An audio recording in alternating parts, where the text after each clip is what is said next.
श्री साई राम। बच्चों, हम पिछले कक्षा में पाठ को शुरू किया था। पाठ का नाम पाठ 6 बसंत की सच्चाई। बसंत की सच्चाई। इस पाठ का लेखक का नाम विष्णु प्रभाकर। विष्णु प्रभाकर।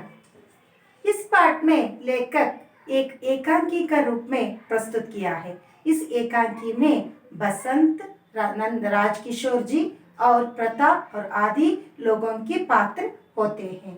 इस एकांकी को हम पिछले कक्षा में शुरू किया था। इस एकांकी में बसंत एक शरणार्थी लड़का कई तरह के चीजें बेचते हुए दृश्य में आते हैं और उन चीजों में से चलनी बेचने के लिए राजकिशोर जी से वो उसे पूछते हैं। तब राजकिशोर जी उसे लेने के लिए मना करते हैं। फिर भी उस विनती कर को एक चलनी लेने के लिए पूछते हैं। तब राजकिशोर जी उसके पास छुट्टे के पैसे नहीं है बोलते हैं। तब बसंत ने उसे रुपए को लेकर बुना लाने के लिए बाजार के ओर दौड़ते हैं, मगर 15-20 मिनट तक बाद भी वो लौटकर नहीं आता। उसे इंतजार करते हुए राजकिशोर जी वहीं पे खड़े होते हैं। ಮಕ್ಕಳೇ, ಹಿಂದಿನ ತರಗತಿಯಲ್ಲಿ ನಾವು ಒಂದು ನಾಟಕವನ್ನು ಶುರು ಮಾಡಿದ್ವಿ। ಈ ನಾಟಕದಲ್ಲಿ ಬಸಂತ್ ಅನ್ನೋ ಒಬ್ಬ ಬಡ ಹುಡುಗ ಒಂದು ಬೇರೆ ಬೇರೆ ಜರಡಿ, ಸಾಣಿಗೆ ಬಂದು ಈ ತರದ ಕೆಲವಾರು ಸಾಮಾನುಗಳನ್ನ ಒಂದು ಮಾರಾಟ ಮಾಡುವಂತ ದೃಶ್ಯವನ್ನ ನೀವು ಕೇಳಿದ್ರಿ। ಆಗ ಅದರಲ್ಲಿ ರಾಜಕಿಶೋರ್ ಅನ್ನೋ ಒಬ್ಬ ಮಾಲೀಕ, ಅಂದ್ರೆ ನಾಯಕ ಆಗಿರುವ ಒಬ್ಬ ರಾಜಕಿಶೋರ್ ಅನ್ನೋ ವ್ಯಕ್ತಿ ಬರ್ತಾರೆ। ಅವರಿಗೆ ಇವ್ರು ಬಸಂತ್ ಸಾಮಾನುಗಳನ್ನ ತೆಗೆದುಕೊಳ್ಳಿಕ್ಕೆ ತುಂಬಾ ಒತ್ತಾಯ ಮಾಡ್ತಾನೆ। ಆದ್ರೆ ಅವ್ರು ತೆಗೆದುಕೊಳ್ಳಕ್ಕೆ ನಿರಾಕರಿಸ್ತಾರೆ। ಆದ್ರೂ ಕೂಡ ಬಸಂತ್ ಒಂದಾದ್ರೂ ಸಾಮಾನ್ಯ ತೆಗೆದುಕೊಳ್ಳಿ, ಇವತ್ತು ಏನು ಕೂಡ ಮಾರಾಟ ಆಗಿಲ್ಲ ಅಂತ ಅವ್ರನ್ನ ಒತ್ತಾಯಿಸಿದಕ್ಕೋಸ್ಕರ ಅವನು ನನ್ನ ಹತ್ರ ಚಿಲ್ಲರ್ ಪೈಸೆಗಳು ಇಲ್ಲ, ಅದಕ್ಕೋಸ್ಕರ ನೋಟ್ ಇದೆ ಅಂತ ಹೇಳ್ತಾನೆ। ಆಗ ಬಸಂತ್ ಆ ನೋಟನ್ನ ನಾನು ಚಿಲ್ಲರೆ ಮಾಡ್ಕೊಂಡು ಬರ್ತೀನಿ ಅಂತ ಬಾಜಾರ್ನ ಒಳಗಡೆ ಹೋಗ್ತಾನೆ।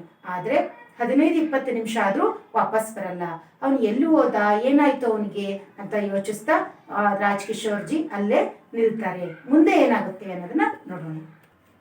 हाँ बच्चों, यहाँ पे पहला दृश्य में राजकिशोर जी उस लड़के का इंतजार करते हुए खड़े होते हैं और इस एकांकी में दूसरा दृश्य ಪ್ರಾರಂಭ होते हैं। ಇಲ್ಲಿ ರಾಜಕಿಶೋರ್ ಅವರು ಅವನನ್ನು ಕಾಯ್ಕೊಳ್ತಾ ಅಲ್ಲೇ ನಿಲ್ತಿರ್ತಾರೆ। ಆಗ ಎರಡನೇ ದೃಶ್ಯ ಪ್ರಾರಂಭ ಆಗುತ್ತೆ। ಎರಡನೇ ದೃಶ್ಯದಲ್ಲಿ ಏನೇನಿದೆ?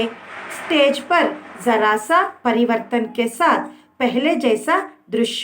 एक और किशनगंज का बोर्ड लगा हुआ है। हल्का शोर है। संध्या हो गई है। लोगों घर की ओर लौट रहे हैं। उन्हीं की बीच में एक दुबला पतला लड़का जल्दी जल्दी आता है। वहाँ नंगे पैर है, कपड़े फटे हैं, आयु लगभग 10 वर्ष है। उसकी शक्ल बसंत से मिलती है। वहाँ उसका छोटा भाई प्रताप है। वहाँ आते जाते व्यक्तियों से कुछ पूछ रहा है। उसके मुख पर व्यग्रता है। हाँ देखो बच्चों, यहाँ पे दूसरे दृश्य के बारे में यहाँ पे व्यक्त किया है। इस दूसरे दृश्य में क्या क्या हमें दिखाई दे रही हैं? इसमें जरा सा परिवर्तन है। उस स्टेज पर, वही स्टेज पर जरा सा परिवर्तन के साथ दृश्य शुरू हो रहा है। एक और किशनगंज नामक एक बोर्ड लगा हुआ है। हल्का सा शोर है और संध्या की ಸಮಯ हो रहा है। ಇಲ್ಲಿ ಎರಡನೇ ದೃಶ್ಯ ಪ್ರಾರಂಭ ಆಗ್ತಿದೆ।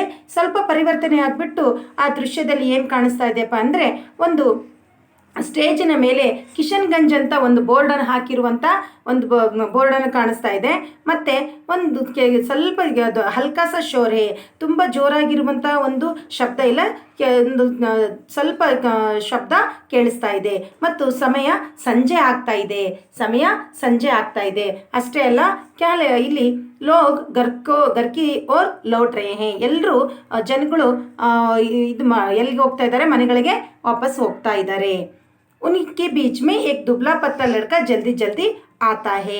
ಆ ಜನಗಳ ಮಧ್ಯೆ ಒಬ್ಬ ತೆಳ್ಳನೆಯ ಹುಡುಗ ಆ ಹುಡುಗ ಬೇಗ ಬೇಗ ಬರ್ತಾ ಇದ್ದಾನೆ ನಡ್ಕೊಂಡು। ವಹ ನಂಗೆ ಪೇರ್ ಹೇ, ಅವನ ಕಾಲಲ್ಲಿ ಚಪ್ಪಲಿ ಕೂಡ ಇಲ್ಲ, ಬರೇಗಾಲಲ್ಲಿ ನಡ್ಕೊಂಡು ಬರ್ತಾ ಇದ್ದಾನೆ। ಕಪಡೆ ಫಟೆ ಹೇ, ಅವನ ಬಟ್ಟೆಗಳೆಲ್ಲ ಏನಾಗಿದೆ? ಹರಿದಿದೆ। ಆಯು ಲಗ್ಭಗ್ 10 ವರ್ಷ, ಅವನ ವಯಸ್ಸು ಎಷ್ಟಿರ್ಬೋದು? ಸುಮಾರು 10 ವರ್ಷ ಇರ್ಬೋದು. ಉಸ್ಕಿ ಶಕ್ಲ್ ಬಸಂತ್ ಸೆ ಮಿಲ್ತಿ ಹೇ. ಅವನ ಶಕ್ಲ್ ಅಂದ್ರೇನು, ಅವನ ಮುಖ ಬಸಂತನನ್ನ ಹೋಲಿಕೆ ಮಾಡ್ತಾ ಇದೆ, ಅಂದ್ರೆ ಬಸಂತನ ಥರನೇ ಕಾಣಿಸ್ತಾ ಇದೆ. ವಹಾ ಉಸ್ಕಾ ಛೋಟಾ ಭಾಯಿ ಪ್ರತಾಪ್ ಹೈ. ಅವನು ಯಾರಪ್ಪ ಅಂದರೆ ಅವನು ಬಸಂತನ ತಮ್ಮ ಪ್ರತಾಪ್.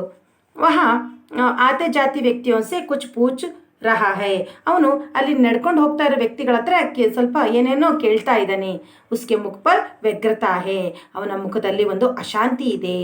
ಹಾಂ, ಅಬ್ ಯಹಾ ಪೆ ನಾಟಕ ಶುರು ಹೋತೆ ಹೇ. ದೇಖಿಯೇ, ಪ್ರತಾಪ್ ಕ್ಯೂ ಜಿ ಕಿಶನ್ಗಂಜ್ ಯಹಿ ಹೇ ಏಕ್ ವ್ಯಕ್ತಿ. ಹಾಂ ನೋಡಿ, ಪ್ರತಾಪ್ ಅಲ್ಲಿ ಇರೋ ವ್ಯಕ್ತಿಗಳಿಗೆ ಕೇಳ್ತಾ ಇದ್ದಾನೆ, ಹೇಳಿ ಇದು ಕಿಶನ್ಗಂಜೇನಾ, ಇದು ಕಿಶನ್ಗಂಜ್ ಅನ್ನೋ ಒಂದು ಸ್ಥಳನಾ ಅಂತ ಹೇಳ್ತಾ ಇದ್ದಾನೆ. ಏಕ್ ವ್ಯಕ್ತಿ ಹಾಂ ಹೌದು ಅಂತ ಹೇಳ್ತಾನೆ. ಪ್ರತಾಪ್ पंडित राजकिशोर कहाँ रहते हैं? एक व्यक्ति कौन राजकिशोर? हाँ, प्रताप यहाँ पे उस व्यक्ति से पूछ रहे हैं पंडित राजकिशोर कहाँ रहते हैं. तब एक व्यक्ति बोलते हैं कौन राजकिशोर. ಅಲ್ಲಿ ವ್ಯಕ್ತಿಯನ್ನು ಮಾತಾಡ್ಸಿರುವಂಥ ವ್ಯಕ್ತಿಯನ್ನು ಕೇಳ್ತಾ ಇದ್ದಾನೆ, ಪಂಡಿತ್ ರಾಜ್ಕಿಶೋರ್ ಅವ್ರು ಎಲ್ಲಿ ಇರ್ತಾರೆ ಅಂತ. ಆಗ ವ್ಯಕ್ತಿ ಹೇಳ್ತಾನೆ, ಯಾರು ರಾಜ್ಕಿಶೋರ್ ಅಂತ ಹೇಳ್ತಾರೆ. ಪ್ರತಾಪ್ जो लेक्चर देते हैं मजदूरों की बस्ती में जाते हैं. ಹಾಂ, ಅವನು ಹೇಳ್ತಾ ಇದ್ದಾನೆ ಆ ವ್ಯಕ್ತಿ ಬಗ್ಗೆ, ಯಾರು ರಾಜ್ಕಿಶೋರ್ ಬಗ್ಗೆ ಹೇಳ್ತಾ ಇದ್ದಾನೆ ಪ್ರತಾಪ್. ಅವರು ಲೆಕ್ಚರ್ ಹೇಳ್ತಾರಲ್ವಾ, ಅಂದರೆ ಕೊಡ್ತಾರಲ್ವಾ, ಭಾಷಣಗಳನ್ನು ಹೇಳ್ತಾರಲ್ವಾ ಅವರು. ಮತ್ತು ಕೂಲಿಗಾರರ ನಾಯಕ जो ಮಜ್ದೂರೋं के ಬಸ್ತಿ ಮೇ ಜಾತೆ ಹೇ, ಅಂದರೆ ಕೂಲಿಕಾರರು ಇರುವಂಥ ಒಂದು ಗಲ್ಲಿಗಳಿಗೆ ಹೋಗ್ತಿರ್ತಾರಲ್ವಾ ಅವರು ಅಂತ ಹೇಳ್ತಾರೆ. ಏಕ್ ವ್ಯಕ್ತಿ ಮೇ ನಹಿ ಜಾನ್ತಾ ಆಗೆ ಪೂಚೋ. ಆಗ ಮೊದಲೇ ಮಾತಾಡ್ಸಿರೋ ವ್ಯಕ್ತಿಗೆ ಅವ್ರು ಯಾರು ಅಂತ ಗೊತ್ತಿರಲ್ಲ, ನನಗೆ ಗೊತ್ತಿಲ್ಲ, ಮುಂದೆ ಹೋಗಿ ಕೇಳು ಅಂತ ಹೇಳ್ತಾರೆ. ಪ್ರತಾಪ್ ಆಗೆ ಬಡ್ ಜಾತಾ ಹೇ. ಹಾಂ, ಪ್ರತಾಪ್ ಮತ್ತೆ ಮುಂದೆ ಹೋಗ್ತಾನೆ. ಅವ್ರು ಏಕ್ ದೂಸರೆ ವ್ಯಕ್ತಿ ಸೆ ಪೂಚ್ತಾ ಹೇ. ನೋಡಿ, ಮತ್ತೊಬ್ಬ ವ್ಯಕ್ತಿ ಹತ್ರ ಮುಂದೆ ಹೋಗ್ಬಿಟ್ಟು ಪ್ರತಾಪ್ ಕೇಳ್ತಾ ಇದ್ದಾನೆ. ಪ್ರತಾಪ್ ಕ್ಯೂ ಜಿ पंडित राजकिशोर कहाँ रहते हैं. ಹಾಂ, ಕ್ಯೂ ಜಿ ಕೇಳ್ತಾ ಇದ್ದಾರೆ, ಪಂಡಿತ್ ರಾಜ್ಕಿಶೋರ್ ಎಲ್ಲಿ ಇರ್ತಾರೆ ಅಂತ ಇನ್ನೊಬ್ಬ ವ್ಯಕ್ತಿ ಕೇಳ್ತಾ ಇದ್ದಾರೆ. दूसरा व्यक्ति कौन पंडित राजकिशोर? वे जो मजदूरों के नेता हैं. हाँ, दूसरे व्यक्ति पूछ रहे हैं कौन पंडित राजकिशोर? वो जो मजदूरों के नेता है वही है ना ಅಂತ ಅವ್ರು ಕೇಳ್ತಾ ಇದ್ದಾರೆ.